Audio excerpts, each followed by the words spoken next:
Hi ladies, Dionysia here, taking some time out with you today to speak to you about some things that are moving in my being as I've been contemplating love and spirituality and sexuality and all of the things that I love to speak about, as you know. And I was thinking about how things evolve and progress over time. Back in my early 30s, I was a part of an extraordinary Goddess Temple community in Mount Shasta, California. And much of that community then moved to be the Goddess Temple of Ashland. But at the time that we were in Mount Shasta, we gathered frequently, like every week, in many different kinds of ways, from dance classes to workshops to kirtans to ceremonies.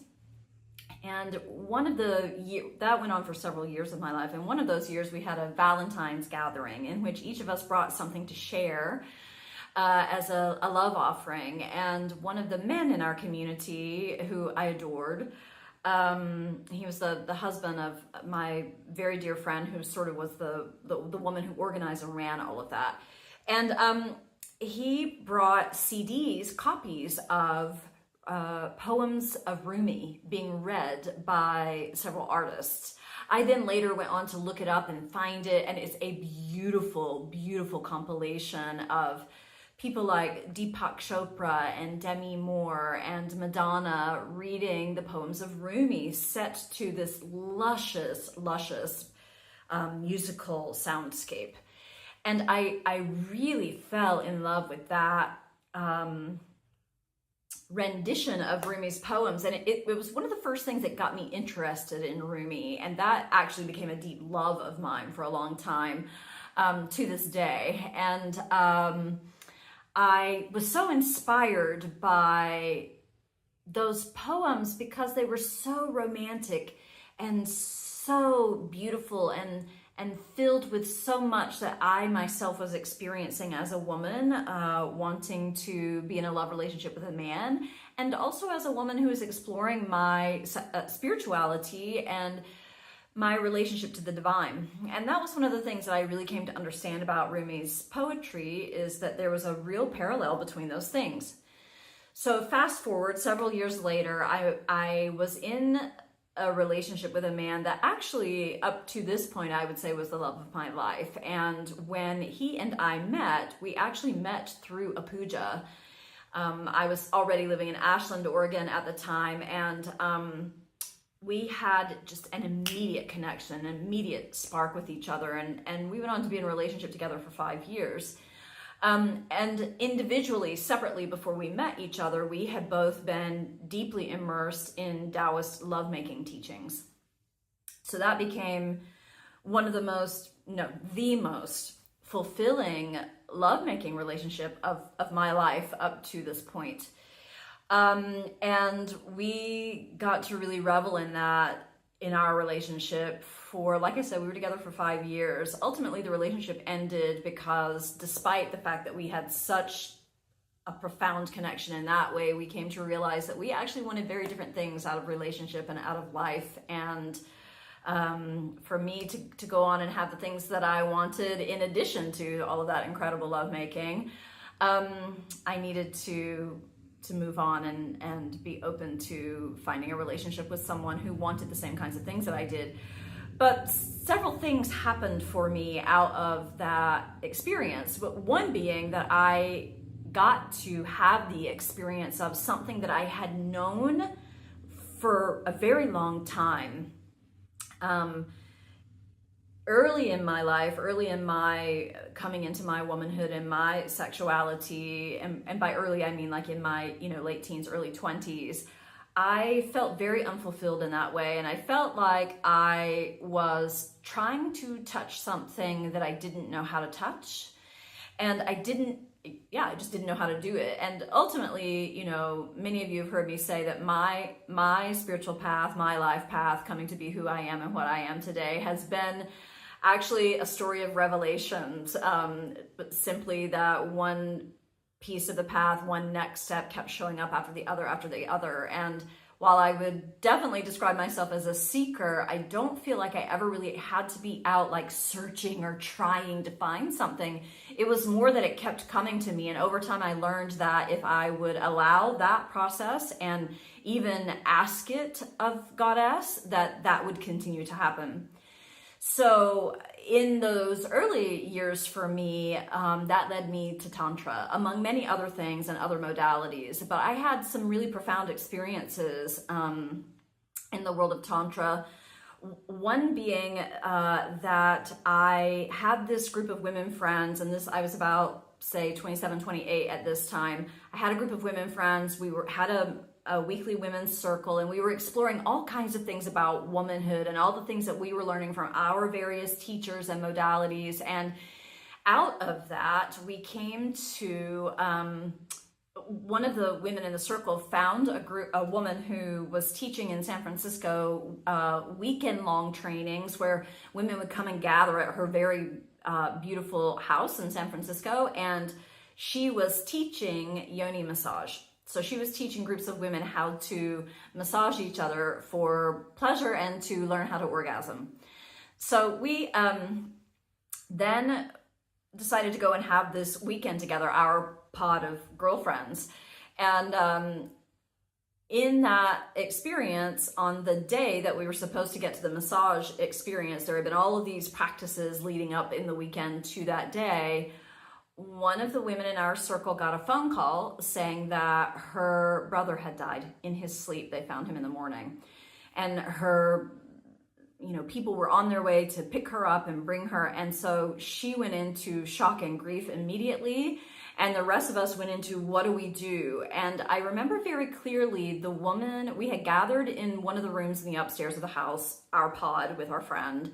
And the woman who was leading the workshop came up and she asked us, well, what do you want to do? It's time for us to move on to that part of the workshop now. And we were all like, well, I think we have to, we don't know either. And she said, and I remember this so vividly because it was so striking to me at the time. She said, you know what? I didn't sign on for this.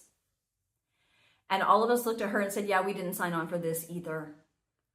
So we chose to stay with our friend and hold her through the day until her family friend came and picked her up. And it was a profound experience for all of us because we were navigating and consciously, like talking about it, navigating the intersection between sex and death, sex and love, love and grief, sex and spirituality. It was a lot. It was a lot, but it was an evolutionary experience for each one of us who was there. We did go on to learn the massage techniques and practice with each other later on, but that's stories for another time. But what I wanted to say about that is that, that was one of my experiences that linked into this Rumi experience, that linked into this relationship experience, that were all about the connection between romantic love and lovemaking and spiritual love and lovemaking with God. And I've had quite an exploration of those things in my life. And I took all of that after that relationship ended. So now fast forward in time, we're like in my early 40s. And I created a stage production out of it. I hired 2 musicians, one on Arabic drums and the other on strings, and a reader, a woman who is a brilliant author and playwright and actress, to read the poems. And so we created our own music, and she read the poems and I danced to them. It was a beautiful piece of artwork that we did on a Valentine's night in a gorgeous setting. We had it was beauty. It was just beauty. And then we did go on to perform it yet again another time. But the reason that I'm sharing all of that with you today is to say that for me, those have been some of my most profound experiences around the journey of our longings, our desire for romantic love, and our longings and desire for union with the divine, and actually the very real parallel between those two things. And I look to the poetry of Rumi because I find it to be so beautiful. And for me, it expresses so much of how I feel it and experience it. And in the process of all of the Rumi pieces, I actually did a fairly deep dive into Rumi, his life, who he was, how he wrote the poems, what his inspirations were. And I learned that he actually never wrote with his hand a poem. He would hold on to a pole in the center of the room where he and his his followers gathered, and he would spin around and around and around the pole and go into ecstatic states, into trance states, and the poems would just spill out of him, and someone else in the room, a scribe, would write them down. And for me, that's such a big thing that we can look to about how do we receive inspiration, and how do we commune with the divine, and how do we allow ecstasy to enter us? How do we allow ecstasy to take over us, to take us into trance, to take us into union? How do we, and or do we? Do you? Can you? So I am deeply invested in and devoted to taking women into spaces where they can allow themselves to be taken over, allow themselves to know union, allow themselves to commune with the divine as lover, as a parallel to what we want to experience with a flesh and blood human lover in lovemaking. And it has been my life experience that we can, that there are ways to do that. There are things to be learned that help us to do that. And those are the kinds of things that I love to bring forward to you. And we'll be doing so in next week's class on spiritual love and its relationship to romantic love, the parallels between those things, and beginning in March 5th, a 6-week immersion into sexuality and intimacy. So we're going to be talking about a lot of these things that I've been sharing about today, explorations of union with the divine, union with another, but all of that based in our own sense of union with ourselves. Who are you as a lover? So the 6-week immersion is going to be an exploration of who you are. What is your relationship to your sexual current? What is your relationship to your body? What is your relationship to your changing body? Because woman's body is always changing. What is your relationship to what you create from that current that runs in you? And where are you in relationship to it? Are you close with it? Do you hold back from it? Do you have fear about it? Do you have wonderment or need about it? And we are going to be exploring all of those things in that class. And furthermore, for those of you who are interested on going on adventures, in the Lover Goddess Conference and the pilgrimage to Avalon that I'm leading in the summer, we're going to be exploring those things too. Who are you as lover? And how do you commune with, how do you experience union with the divine through you as lover, through your lovership, through that channel of creative life force energy that flows through you. So I have a lot of things coming up in the next 6 months that are for you based on those things.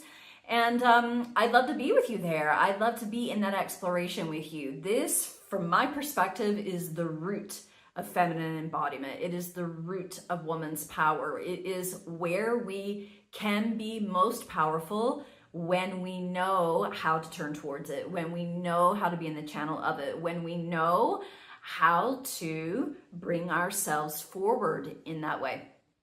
So you can see all of the information in the email below about all those things that I just named.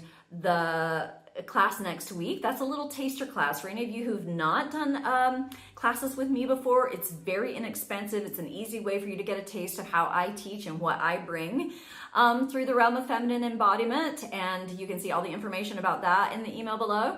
Also, the 6-week immersion that starts in March, that's a deeper experience. That's going in with a group of women where we're going to be in a meeting space. I'll be teaching most of the time, but there is a Q&A portion of each of those classes where each of you can chime in, and we'll have discussions of what I like to call sparkling conversation where we're all bringing something of ourselves into the field that creates the bigger field, and we all learn from that. I really love teaching in that way.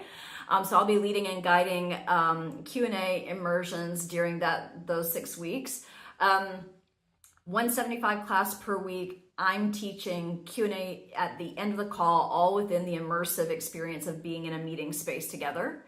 And then the pilgrimage to Avalon in July and August, where we're going to be on the earth. We're going to go to the standing stone circles. We're going to really dive into lots of aspects of lovership in that pilgrimage. I'll be bringing more information to you about that in the weeks to come, but that will then move into the Lover Goddess Conference of the Glastonbury Goddess Conference, which is going to be an exquisite immersive experience of who are you as lover and how do you find union.